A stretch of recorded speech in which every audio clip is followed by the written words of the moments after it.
शादीशुदा लोगों के लिए एक बड़ी सीख। एक पति पत्नी की आपस में लड़ाई हो गई और लड़ाई इतनी बढ़ गई कि कोर्ट तक जा पहुंची। वकील ने दोनों को कमरे में बुलाया और पूछा, समस्या क्या है। वो दोनों एकदम से एक दूसरे पर टूट पड़े और आलोचना के पहाड़ ढा दिए। दोनों अपनी अपनी बात से पीछे हटने को तैयार नहीं थे।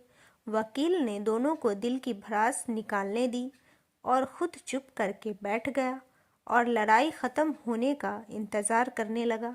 जब दोनों थक कर बैठ गए तो वकील बोला, अच्छा, यह तुम दोनों ने एक दूसरे की बुराई की है, अब एक दूसरे की अच्छाई बताओ। दोनों ही खामोश होकर बैठ गए। वकील समझ गया कि इन दोनों को एक दूसरे पर इतना ज़्यादा गुस्सा है कि एक दूसरे की कोई अच्छी बात याद ही नहीं है। वकील ने उन दोनों को एक एक कागज़ दिया और बोला, दोनों एक दूसरे की अच्छाइयाँ इस पर लिख दो। बहुत देर तक दोनों खामोश रहे। फिर पति ने कुछ लिखना शुरू किया तो उसे लिखता देखकर पत्नी भी जल्दी जल्दी लिखने लगी।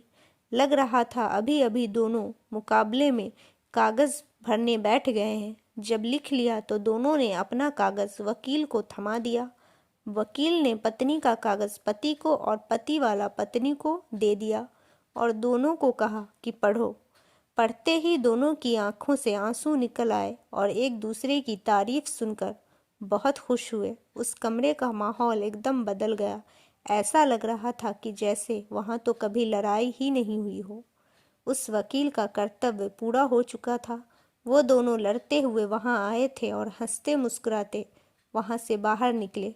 दुनिया की बड़ी बड़ी बातों में नहीं पड़ना चाहिए, बल्कि छोटी छोटी बातों पर ध्यान देना चाहिए।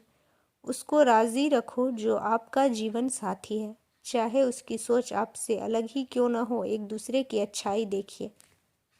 कहानी अच्छी लगी हो तो चैनल को सब्सक्राइब कर लें और दोस्तों के साथ शेयर करें।